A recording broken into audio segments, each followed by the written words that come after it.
Assalamualaikum warahmatullahi wabarakatuh. Selamat pagi anak-anak kelas 12 yang hebat.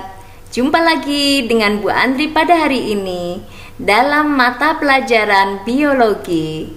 Kali ini kita akan membahas tentang pola-pola hereditas. Anak-anak, karena pola-pola hereditas ini cukup banyak, maka video akan saya bagi menjadi 2 bagian.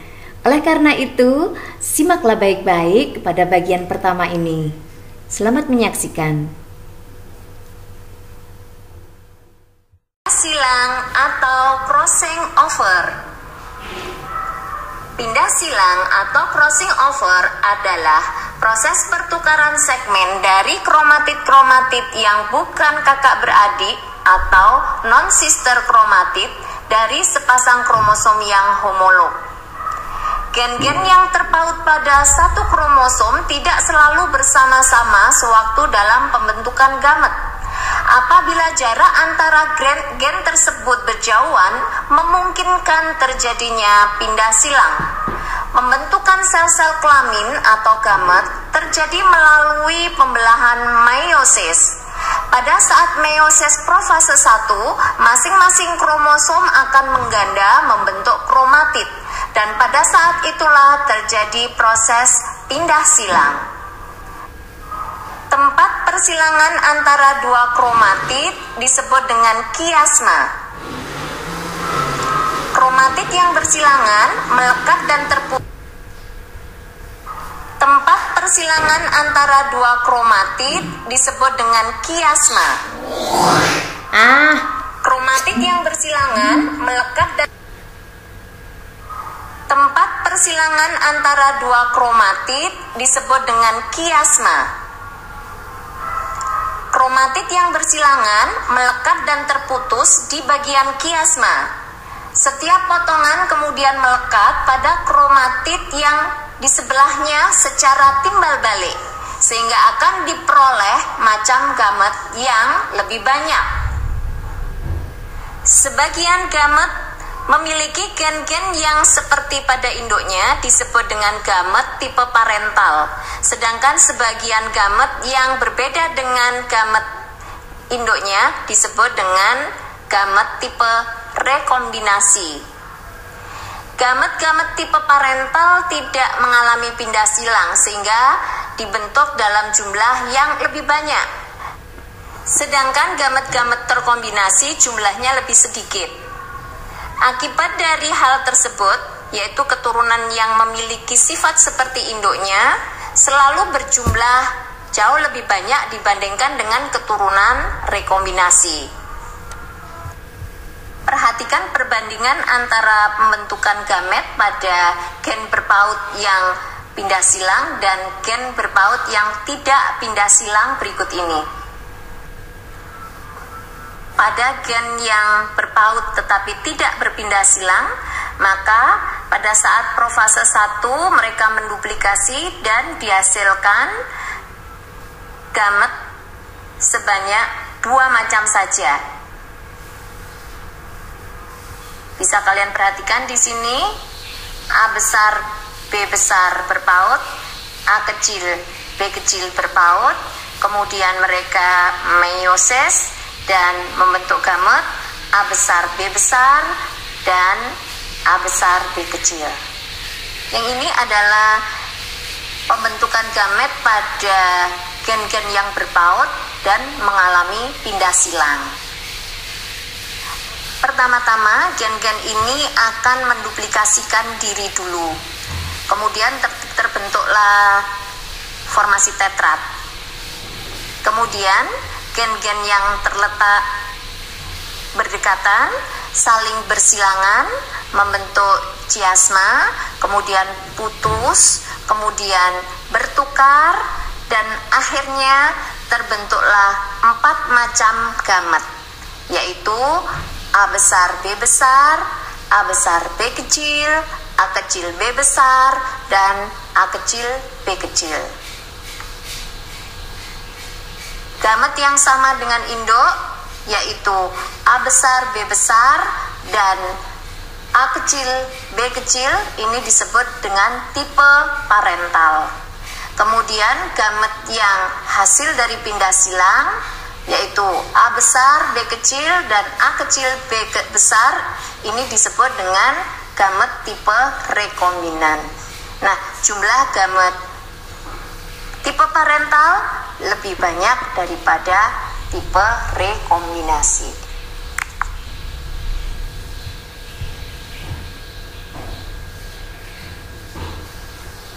Morgan dan Bridges melaporkan adanya peristiwa pindah silang pada lalat buah Drosophila melanogaster. Morgan dan Bridges melaporkan adanya peristiwa pindah silang pada lalat buah Drosophila melanogaster. Berikut ini adalah percobaan Morgan dan Bridges. Persilangan antara lalat buah jantan bermata merah sayap normal dengan genotip P besar, P besar, V besar, V besar, dengan lalat buah betina bermata ungu bersayap keriput bergenotip P kecil, P kecil, V kecil, V kecil. Setelah itu dilakukan uji silang atau tes cross terhadap keturunan F1 P besar P kecil, V besar V kecil baik pada lalat buah jantan maupun pada lalat buah betina. Perhatikan diagram persilangan berikut ini. Hasil tes cross dari lalat Drosophila betina bermata merah bersayap normal P besar P kecil, V besar V kecil, dengan jantan homozigot resesif P. Hasil tes cross dari lalat Drosophila betina bermata merah bersayap normal P besar P kecil, V besar V kecil, dengan jantan homozigot resesif P kecil P kecil V kecil V kecil, diperoleh keturunan P besar P kecil, V besar V kecil. Ini tipe parental dengan genotip mata merah sayap normal sebanyak 382. Kemudian individu dengan genotip P besar P kecil, V kecil, V kecil, mata ungu sayap keriput sebanyak 26. Ini tipe rekombinasi. Lalu P kecil, V besar, V kecil, ini mata ungu sayap normal sebanyak 22. Tipe rekombinasi juga.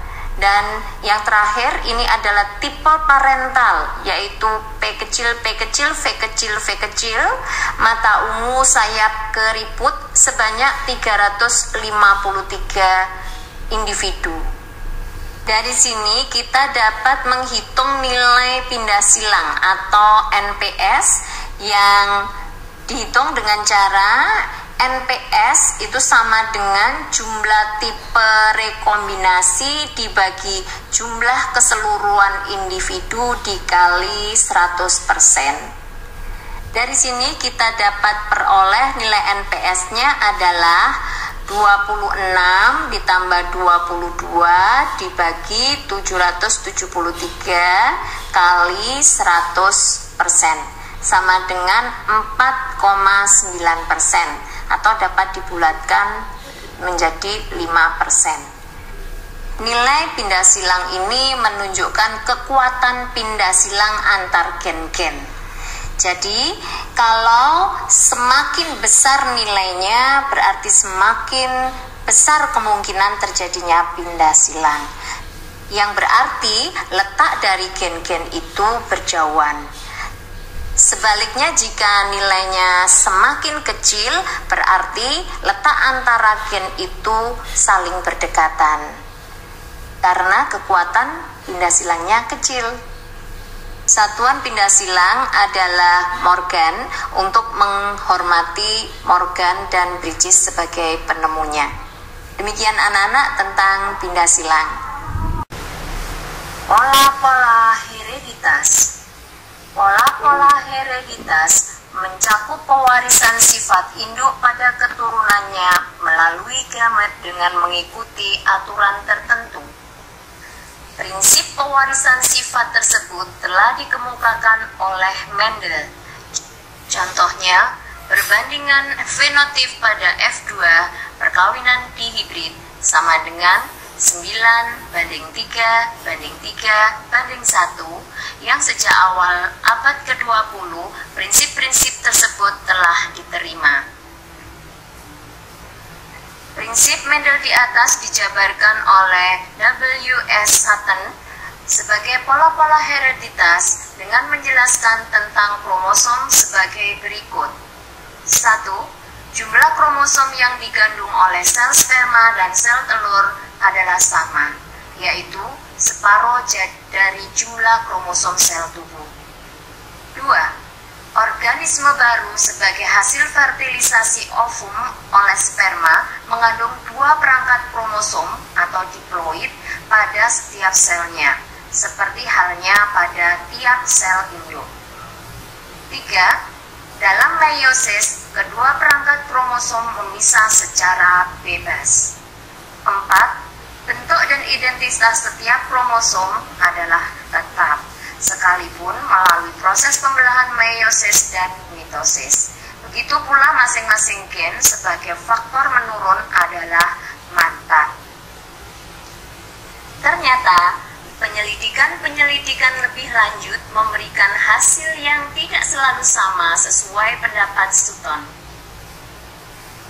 Penyimpangan kadang terjadi dengan berubahnya perbandingan fenotip keturunan sehingga tidak sesuai lagi dengan hukum Mendel. Hal ini dapat terjadi karena beberapa hal. Misalnya, adanya pautan gen, pindah silang, pautan seks, gagal berpisah, dan gen letal.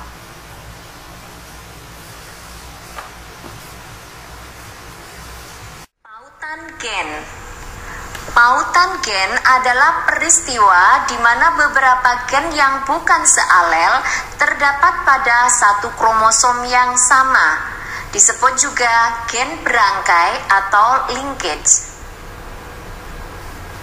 Teori kromosom dari T. Boveri dan W.S. Sutton menyatakan bahwa kromosom adalah bagian dari sel yang membawa gen, dan gen ini selama meiosis mempunyai kelakuan berdasarkan prinsip Mendel, yaitu memisah secara bebas. Prinsip Mendel ini hanya berlaku apabila gen-gen itu terletak saling lepas satu sama lain dalam kromosom. Artinya, tidak terdapat di dalam kromosom yang sama. Akan tetapi, jika gen-gen tersebut dalam keadaan berangkai atau terpaut, maka gen-gen tersebut tidak terpisah secara bebas pada saat pembelahan meiosis. Perhatikan animasi berikut. Gen A dan gen B terletak pada kromosom yang berbeda. Individu yang bergenotip A besar A kecil B besar B kecil pada proses meiosis akan terbentuk 4 macam gamet, yaitu A besar B besar, A besar B kecil, A kecil B besar, dan A kecil B kecil. Berikut adalah pembentukan gamet pada gen yang terpaut. Sebagai contoh, A besar B besar terpaut atau terletak dalam satu kromosom. A kecil B kecil terpaut atau terletak dalam satu kromosom. Pada saat pembelahan meiosis, hanya terbentuk 2 macam gamet, yaitu A besar B besar dan A kecil B kecil. Ada 2 macam pautan gen, yaitu pautan cis dan pautan trans. Pautan cis yaitu gen-gen yang dominan terangkai pada satu kromosom, sedangkan alelanya yang resesif terangkai pada kromosom homolognya. Contohnya A besar dan B besar, A kecil dan B kecil. Pautan trans yaitu gen dominan terangkai dengan gen resesif bukan alelanya pada satu kromosom. Contohnya A besar dengan B kecil, A kecil dengan B besar. Berikut adalah contoh peristiwa pautan gen, yaitu pada lalat Drosophila melanogaster. Pada lalat Drosophila melanogaster dikenal gen-gen berangkai, gen C besar untuk sayap normal, C kecil untuk sayap keriput, S besar untuk dada polos, dan S kecil untuk dada bergaris. Contoh pertama, jika pautan gen cis. Lalat jantan bersayap normal, dada polos homosigotik. Lihat cara penulisannya. CS, strip, CS, disilangkan dengan lalat betina bersayap keriput, dada bergaris. CS kecil, strip, CS kecil. Keturunan F1 seluruhnya bersayap normal, dada polos, heterosigot, yaitu C besar S besar strip, C kecil S kecil. Oleh karena adanya pautan gen, akan terbentuk dua macam gamet saja, yaitu gamet C besar S besar dan C kecil S kecil. Akibatnya, jika disilangkan, maka F1-nya tidak akan menghasilkan keturunan kedua F2 dengan perbandingan 9:3:1 seperti pada persilangan Mendel, melainkan individu dengan fenotip sama dengan induknya dengan perbandingan 3:1 seperti pada tabel persilangan berikut ini. Jika pautan gen trans, lalat jantan sayap keriput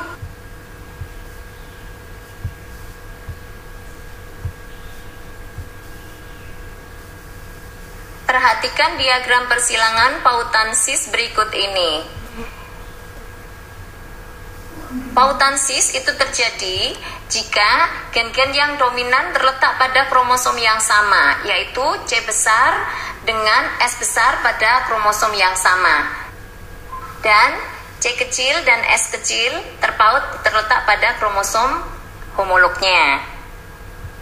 Persilangan antara lalat bersayap normal dada polos, C besar S besar strip C besar S besar, dengan lalat bersayap keriput dada bergaris, C kecil S kecil strip C kecil S kecil. Perhatikan gamet yang terbentuk, hanya ada satu macam gamet saja di sini, C besar S besar, dan yang satunya adalah C kecil S kecil. Pada F1 dihasilkan 100% lalat dengan sayap normal dada polos. Jika F1 disilangkan sesamanya,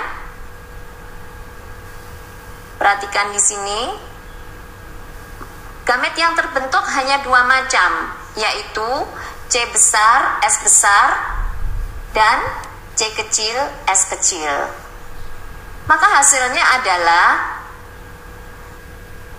sayap normal dada polos, sayap normal dada polos, sayap normal dada polos, sayap keriput dada bergaris. Maka perbandingan fenotip sayap normal dada polos dan sayap keriput dada bergaris sama dengan 3:1. Bisa kalian ingat-ingat di sini bahwa jika terpaut secara cis, fenotip yang muncul pada F2 itu sama dengan P1. Tidak ada variasi genetik.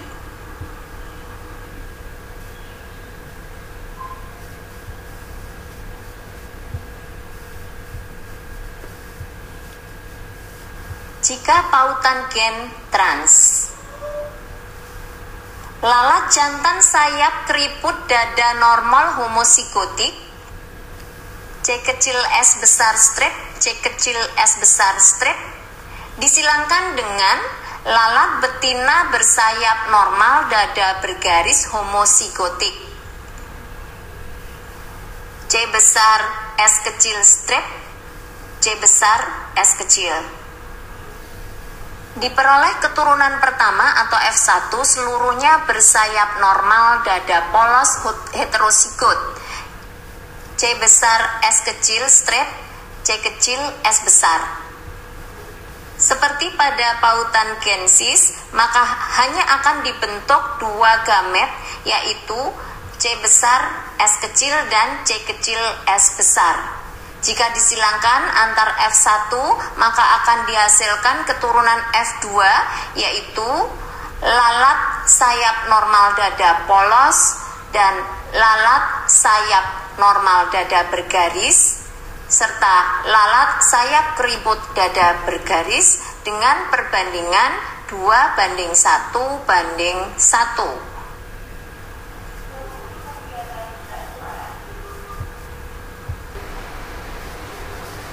Perhatikan diagram persilangan pautan trans berikut ini.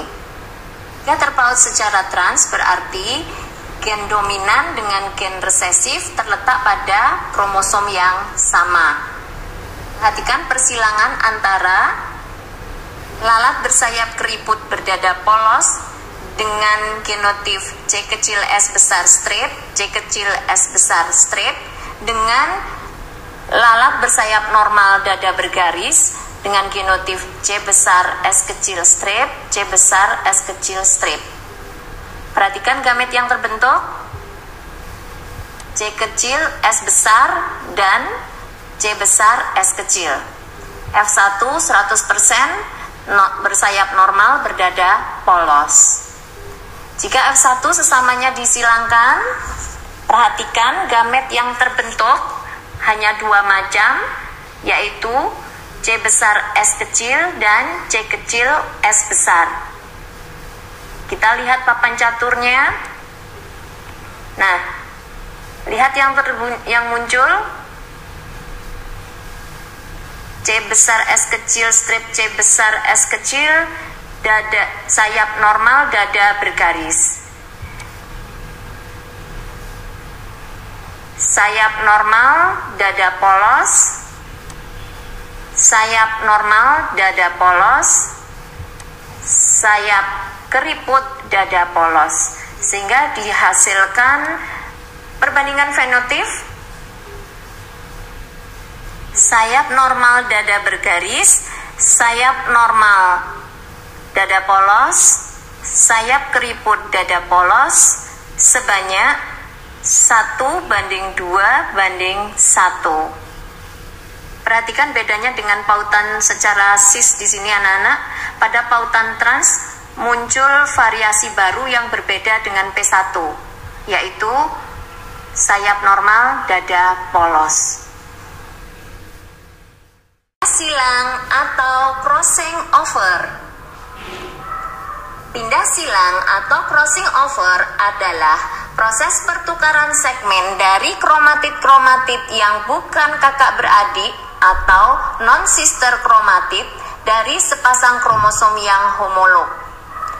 Gen-gen yang terpaut pada satu kromosom tidak selalu bersama-sama sewaktu dalam pembentukan gamet. Apabila jarak antara gen tersebut berjauhan, memungkinkan terjadinya pindah silang. Pembentukan sel-sel kelamin atau gamet terjadi melalui pembelahan meiosis. Pada saat meiosis profase 1, masing-masing kromosom akan mengganda membentuk kromatid, dan pada saat itulah terjadi proses pindah silang. Tempat persilangan antara dua kromatid disebut dengan kiasma. Kromatid yang bersilangan melekat dan terputus di bagian kiasma. Setiap potongan kemudian melekat pada kromatid yang di sebelahnya secara timbal balik, sehingga akan diperoleh macam gamet yang lebih banyak. Sebagian gamet memiliki gen-gen yang seperti pada induknya disebut dengan gamet tipe parental, sedangkan sebagian gamet yang berbeda dengan gamet induknya disebut dengan gamet tipe rekombinasi. Gamet-gamet tipe parental tidak mengalami pindah silang sehingga dibentuk dalam jumlah yang lebih banyak. Sedangkan gamet-gamet terkombinasi jumlahnya lebih sedikit. Akibat dari hal tersebut, yaitu keturunan yang memiliki sifat seperti induknya selalu berjumlah jauh lebih banyak dibandingkan dengan keturunan rekombinasi. Perhatikan perbandingan antara pembentukan gamet pada gen berpaut yang pindah silang dan gen berpaut yang tidak pindah silang berikut ini.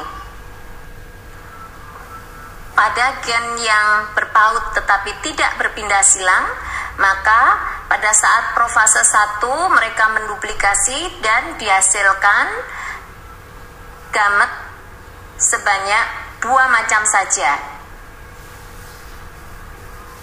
Bisa kalian perhatikan di sini, A besar, B besar berpaut, A kecil, B kecil berpaut, kemudian mereka meiosis dan membentuk gamet A besar, B besar, dan A besar, B kecil. Yang ini adalah pembentukan gamet pada gen-gen yang berpaut dan mengalami pindah silang. Pertama-tama, gen-gen ini akan menduplikasikan diri dulu. Kemudian terbentuklah formasi tetrat.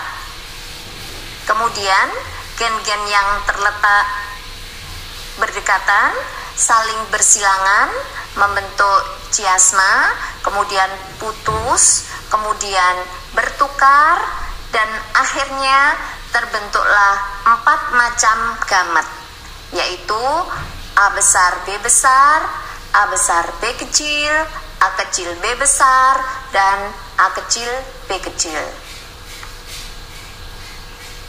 Gamet yang sama dengan induk yaitu A besar, B besar, dan A kecil, B kecil ini disebut dengan tipe parental. Kemudian gamet yang hasil dari pindah silang yaitu A besar, B kecil, dan A kecil, B besar ini disebut dengan gamet tipe rekombinan. Nah, jumlah gamet tipe parental lebih banyak daripada tipe rekombinasi.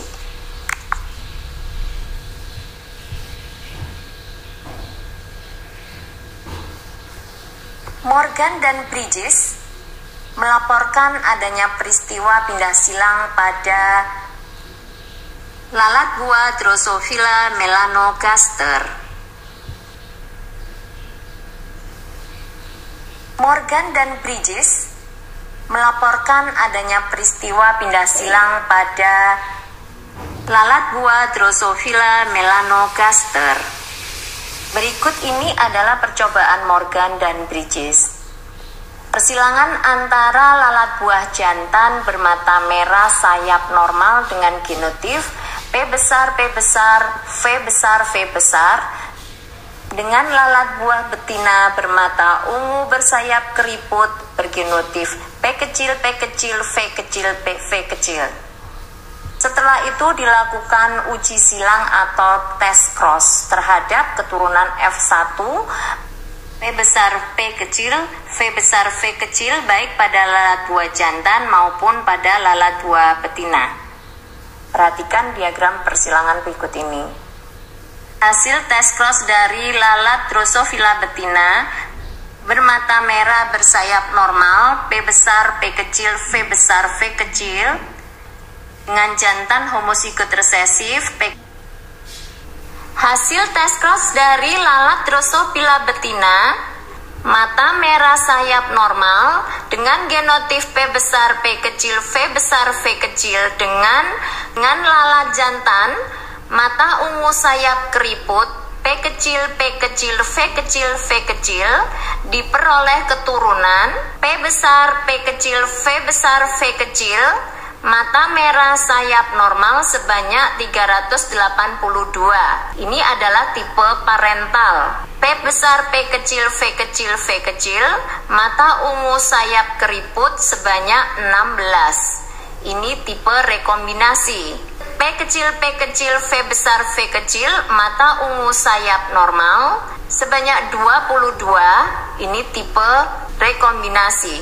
P kecil, V kecil, mata ungu sayap keriput, sebanyak 353, tipe parental. Dari hasil ini dapat dihitung nilai pindah silang atau NPS dengan rumus jumlah tipe rekombinasi dibagi jumlah keseluruhan individu dikali 100%. Berdasarkan data percobaan ini, maka kita bisa menghitung nilai pindah silangnya, yaitu 16 ditambah 22 dibagi 773 kali 100%, diperoleh 4,9%. Angka 4,9% ini menunjukkan kekuatan pindah silang, di mana semakin tinggi nilainya berarti semakin sering terjadi pindah silang, yang menunjukkan bahwa jarak antara dua gen tersebut berjauhan. Sebaliknya, jika angkanya kecil menunjukkan bahwa letak kedua gen itu berdekatan, sehingga kemungkinan terjadi pindah silang lebih kecil. Satuan nilai pindah silang adalah Morgan. Untuk menghormati Morgan yang pertama kali mencetuskan teori ini. Pautan seks. Setiap organisme memiliki dua jenis kromosom, yaitu autosom atau kromosom tubuh dan gonosom atau kromosom kelamin. Telah diketahui bahwa ada beberapa gen yang terdapat pada kromosom yang sama yang kita sebut dengan pautan gen. Nah, gen-gen yang terpaut pada kromosom seks disebut dengan pautan seks atau sex linkage. Dengan demikian dapat dibedakan antara gen yang terpaut dengan kromosom X atau X linkage dan gen yang terpaut pada kromosom Y atau Y linkage. Pada tahun 1901, Morgan berhasil menemukan adanya tautan seks melalui percobaan menggunakan lalat Drosophila melanogaster. Morgan menyilangkan lalat jantan bermata putih X M kecil Y dengan lalat betina normal X M besar bermata merah. Ternyata semua lalat F1 bermata merah, baik jantan maupun betina. Kemudian antara F1 disilangkan, didapatkan F2 memperlihatkan perbandingan 3/4 bermata merah dan 1/4 bermata putih. Selain itu pada F2 yang bermata merah adalah betina, sedang setengah jumlah dari lalat jantan bermata merah dan setengahnya lagi bermata putih. Atau dengan kata lain, semua keturunan bermata putih adalah jantan. Berdasarkan percobaan tersebut di atas, Morgan membuat hipotesis bahwa faktor mata merah dominan terhadap faktor mata putih. Gen resesif yang menentukan warna putih hanya memperlihatkan pengaruhnya pada lalat jantan. Gen yang menentukan warna mata Drosophila terpaut pada kromosom X. Selanjutnya, Morgan menyatakan bahwa gen yang terdapat pada kromosom seks X disebut dengan terpaut seks. Dari hasil penyelidikannya, pada lalat buah ini didapatkan 20 macam gen terpaut pada kromosom X. Perhatikan diagram persilangan pautan seks berikut ini. Ini adalah persilangan kedua. Disilangkan antara lalat jantan bermata merah genotip XM besar Y dengan lalat betina mata merah dengan genotip XM besar, XM kecil. Gamet yang terbentuk adalah XM besar Y dan XM besar, XM kecil. Nah, dari sini dihasilkan keturunan betina mata merah, betina mata merah, jantan mata merah, dan jantan mata putih. Nah, di sini dapat disimpulkan bahwa gen mata putih adalah gen yang terpaut pada kromosom X, bersifat resesif dan muncul pada lalat jantan dalam keadaan heterozigot. Pada lalat betina akan muncul dalam keadaan homozigot. Jadi kalau pada betina XM kecil, lalat betina bermata putih. Demikian anak-anak video kita pada bagian pertama. Silahkan melanjutkan pada bagian kedua. Selamat menyaksikan.